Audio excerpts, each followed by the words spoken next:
You are going to be shocked when I tell you that you can get up to £69,250 that you don't have to pay back every single year to start your own business or stay in business if you have health conditions, disabilities, and or neurodivergence, and you don't even need a diagnosis to apply for it. Let's get into it. One of the biggest questions I get asked by so many people that have health conditions, who might be on PIP, who might be on LCWRA or ESA, is how can I actually get off of the system? How can I get off of those benefits? How can I be less reliant on them while still protecting my health, still protecting my rights, and not really risking what you currently have? And I understand this is a genuine fear, because if you have health conditions, disabilities, neurodivergent that impacts your life daily, you're going to be scared about losing the little bit of money that you have and kind of trying to replace it with something else. It kind of feels like you're playing roulette. But I'm here to tell you and show you in this video why that is not the case. It's just other people perhaps fear-mongering you. I'm going to be telling you the facts, and I'm also going to be giving you some options where my consultancy has personally helped secure over £350,000 for people for funding in their businesses, self-employment, or even staying in work because of their disability. And big shout out to everybody that has got my health journal. I now have, this is my little my preview one here, the Disability Evidence Guide, but I have just renamed this to the Health Evidence Guide. So this is literally the gold mine of all the other things and my little system here in my PIP plan. So if you're someone that's been needing to evidence your health, those two are there. I'm going to link them down below. This one is a brand new release. Now, before I get started, I just want to tell people or let people know what I actually do apart from the justice journals, because lots of people don't know this.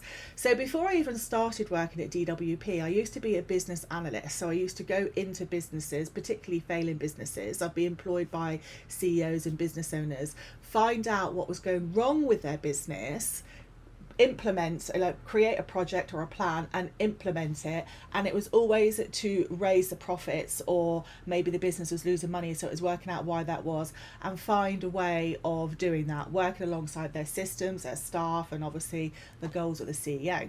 Now, whilst I was obviously suing my former employer DWP, I just did not have any time to do that.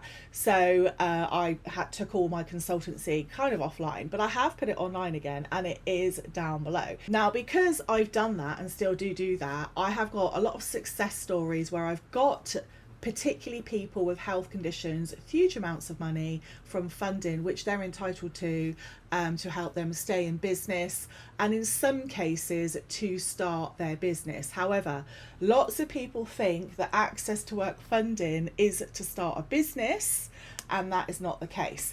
If you don't know what access to work funding is, it's where you can get up to £69,250 a year of funding to help you with adjustments that you're going to need in your self-employment or to stay at work. I personally only work with people in self-employment or people who are in business, because that's what I do. Okay, so lots of people think if they're on PIP, they can't start a business, and they think that because they think that their capability of being disabled is going to be questioned, because they think people are going to think, or assessors are going to think, well, if you're running a business, then you can't really be as disabled as you state. That is absolutely not the case. I am disabled, I have disabilities, I'm also CEO of my own company. So there are lots of different ways when you are self-employed that you can outsource work, you can out-contract work, and you can literally build your day around your health requirements, which is something you just cannot do when you work for an employer. The other area is people on LCWRA. So LCWRA is limited capability for work and no work related activity. Those people can work up to 15 hours a week as long as they don't go over their quota, and it's different for every single person, but it works out about, sometimes it's nearly £600 a month. So people can earn up to £600 a month whilst getting LCWRA, and if they're on LCWRA, they're going to be on universal credit as well, or the new element of universal credit health. So they'll still be able to have an activity, can still be self-employed, and still earn money. But as soon as you go over that amount of money I've stated, which, I'm going to say is subject to change as of 4th of July, that's what it is, then it will start to be taken off of your universal credit through a tapering. Now, lots of people don't understand how this tapering works, and if you did know, you would be able to pre-calculate exactly how much you could be earning before it starts to impact other things. Inside my membership, all sorts of resources that you can use that actually do this for you.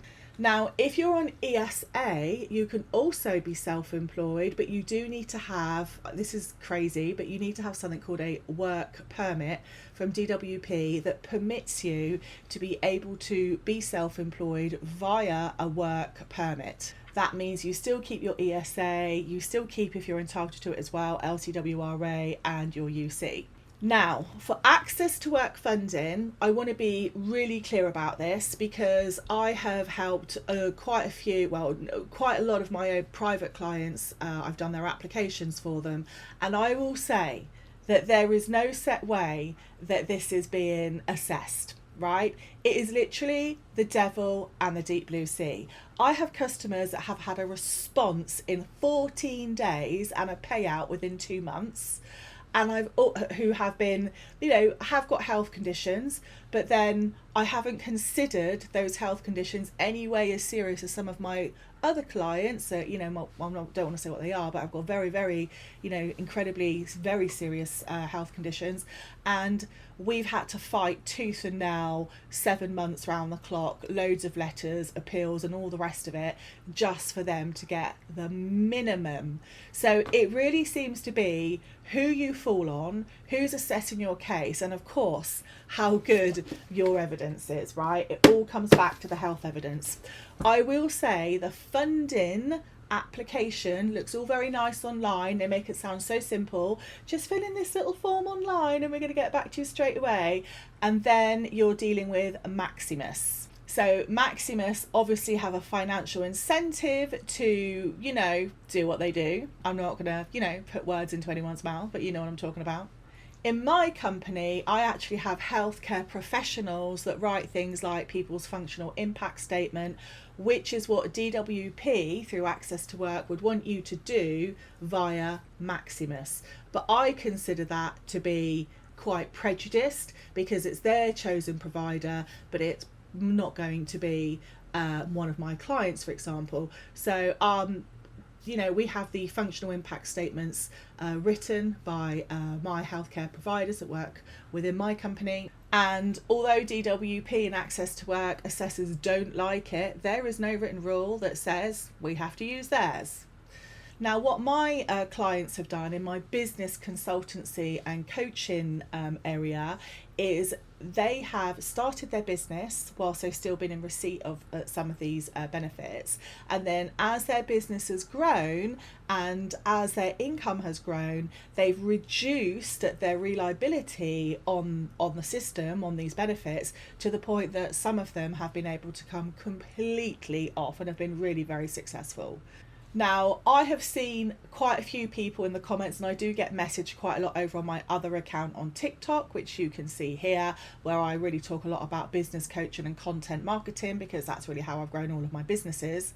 Is that I hear quite a lot of people moaning that they've only got 12 months and that they can't get past the minimum income floor in 12 months. I understand that, but that is an educational issue, because I coach people in 3-month segments, 6-month segments, and 1-year segments, and within 3 months there's already a massive improvement in their income. So if over a year you've got no improvement in your income, you need to educate yourself or work with a mentor, work with someone like myself, and actually someone who's I'm very experienced in online business. Then, my eye on people's businesses literally cuts through months, sometimes years of work, and helps them really increase their income. Now, if you're on universal credit, for example, and you started a business and there has been no improvement in your income, they will then apply the minimum income floor. And that means, and that's normally about £1,600, £1,700 a month. The minimum income floor is what the government say you should be earning every single month as an independent single person as a wage, right, through your self-employment. And if you're not earning that within the year or at the end of the year, they will apply it to your universal credit account as if you were. So the incentive is, from their side, we're going to give you 12 months to build your business and start to see an increase. But some people, this isn't always the case, but some people try and play the system where they try and write off as many things as they can to expenses and debt, and they're still not making any profit at the end of the 12 months. But then what happens then is you see go, okay, well, you know, they're not making any money, we'll apply the minimum income floor, and then that person feels like they've failed. Simply going to say you can't paddle two canoes. If you want to be successful in business, you've really got to go all for it. Now, people who have disabilities and health conditions, they don't have to meet the same minimum income floor criteria as people that don't. So their minimum income floor should be tapered specifically to their health conditions and their personal circumstances. And I personally wrote a lot of training for DWP around this, and I had to reassess a lot of claims around that point in particular. So if you are someone who is does have health conditions, or you do consider yourself disabled, or that your health is impacting you, then you need to make sure that they are financially assessing your minimum income floor level correctly, and not just saying, oh, it's 30 hours a week multiplied by the minimum wage for your age, which is how they normally calculate it. Again, there's way more information about that inside my OFFSYSTEM membership. So I want to talk about the membership. So obviously when I do private consults, it's not going to be 30 quid, okay? I have a lot of experience and my time is really important, and I do value my skill set. And I know not everybody can afford that, okay? That's why I have the membership. So the membership is, if you can't afford one-to-ones, or you can't afford like coaching, or you don't want the group coaching or the one-to-one coaching, then use the membership, because the membership has got loads of resources in there, it's got loads of tutorials in there, and it's also got my entire PIP plan. So, the whole PIP plan, there is a whole load of tutorials helping you with your disabilities and your health, evidence it, so that the financial impact of your health doesn't put you at a disadvantage. In fact, it will help you. Now, when you're applying for access to work, one of the things they do within about 2 weeks is they call you, and then they want a whole load of information from you. And true to TWP timelines, they want it like that. They want it within 2 weeks. If you don't reply, they're just going to cut your claim and go, right, you're no longer, your claim's done, sort of thing. And again, inside the membership, I have all of the different things that you need to have ready for their eye. And I've even had to overcome objections where they've considered certain businesses not viable, even though certain people have been able to project a really good financial profit timeline. And again, that's where my consultancy comes in, because it's knowing how to argue that in the right way that is going to support your claim for access to work funding, for example, not go against it. So the myth that if you are disabled or you have chronic health conditions and you want to start a business but you can't because people are going to misjudge you, or say that if you have a business and you're doing that, then your health can't be as bad as you say it is not true. And if somebody from a public authority in particular was to state that, I would consider that would be going down the route of potential disability discrimination. Of course, like everything, this is not legal advice, but it's just the various things I know quite a bit about because I've had to deal with it in the past. Anyway, I'm going to leave some information down below for you all. Thank you so much, everybody, for getting the health journal, and I'm so pleased that you are loving it. I've got a whole page of reviews now on the Justice Journal's website, which I'm going to leave down below, where you can read what people think about that and how it's helped them. So I will see you in the next video. Have a great day, everybody.